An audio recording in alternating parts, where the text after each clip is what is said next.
Welcome to Ziro Studio tutorial. In this video, we will cover the concept of recursion. Recursion is another way of looping a block of code. Recursion happens when a function can call itself, and Python supports recursion. To illustrate this concept, let's try to implement our square spiral. So it uses a modified version of draw and turn with an index I as one of our parameters, and as you can see, it calls itself with an I that is incremented by 1. And if a function can call itself, there has to be a way for the loop to break at some point. Otherwise, it will go into an infinite loop. So that's why we have this if statement.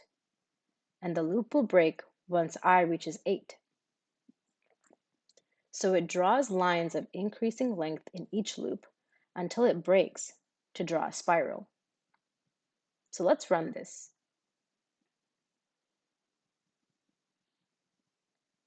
So it keeps drawing the spiral, where each time the side keeps on increasing. As you know, this same thing can be done in other ways, but this is one way of doing it. It loops 8 times until the breaking condition happens.